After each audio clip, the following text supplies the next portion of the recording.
Perkenalkan, nama saya Reza Muhammad dari kelas 303.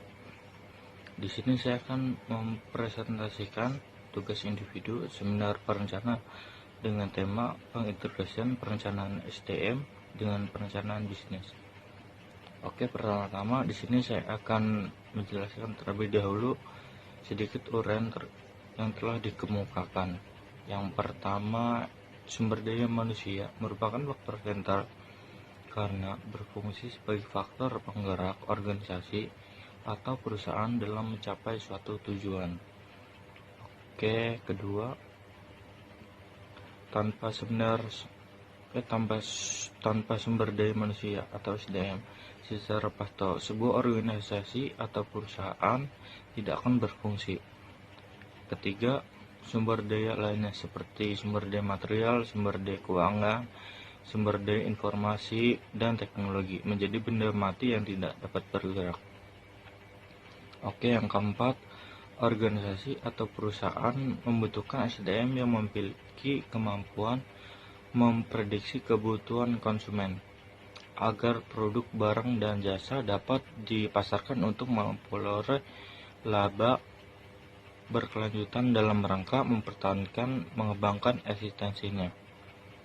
Oke, selanjutnya pengintegrasian strategi manajemen SDM dengan rencana strategik organisasi.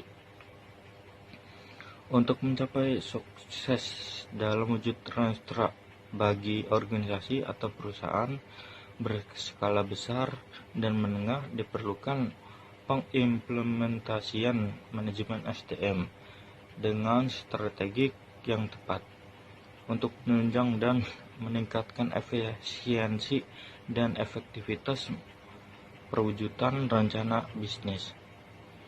Sehubungan dengan itu, di dalam rencana strategik bisnis dapat beberapa faktor penting yang berpengaruh pada strategi manajemen SDM.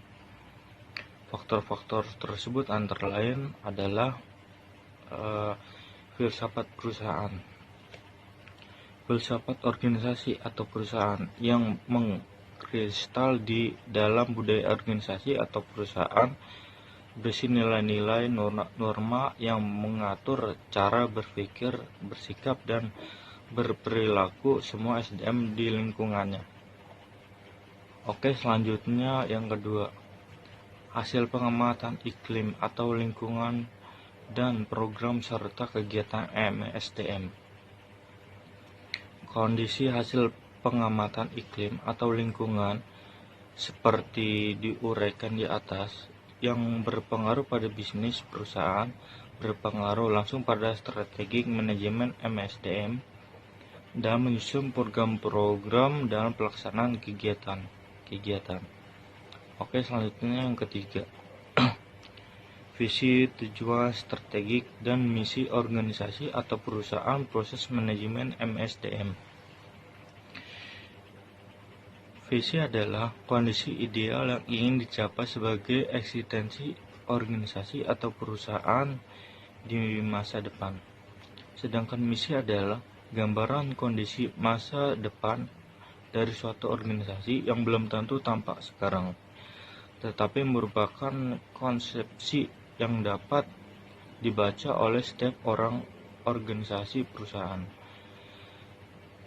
Proses MSDM menuntut diciptakan koordinasi jaringan kerja yang didasari kesadaran bahwa semua unit kerja departemen dalam suatu organisasi atau perusahaan sama pentingnya dan harus saling membantu, saling menunjang untuk mewujudkan keberhasilan dalam mencapai tujuan strategik atau tujuan bersama. Selanjutnya, pengintegrasian perencanaan operasional atau disebut juga dengan RENOP dengan perencanaan MSDM. Berikut ada 3 penjelasan.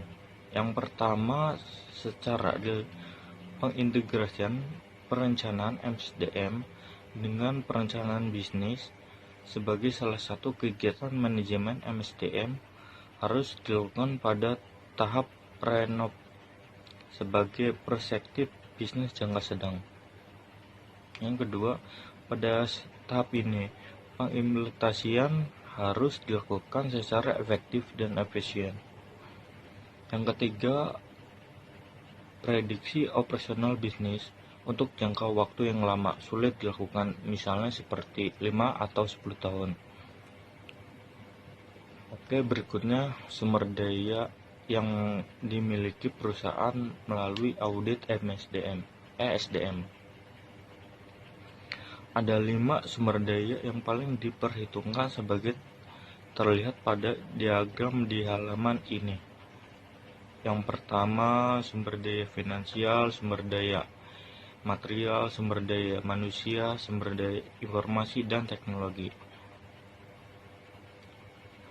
Karena keterbatasan waktu, saya tidak bisa menjelaskan gambaran diagram yang terdapat pada PPT tersebut, dan bisa dilihat sendiri pada isi presentasi.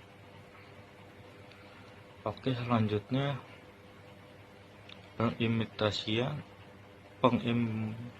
pengintegrasian strategi organisasi dan rencana pengembangan bisnis dengan prediksi jumlah jenjang jabatan struktural seperti pembiayaan, kos, SDM yang disediakan. Kita bisa lihat sendiri di PPT ada contoh model resume penetapan ulang. Mungkin karena keterbatasan waktu, sekali lagi saya mohon maaf tidak bisa menjelaskan secara detail gambar tersebut. Oke, sekian presentasi dari saya. Mohon maaf jika ada kekurangan. Saya akhiri. Assalamualaikum warahmatullahi wabarakatuh.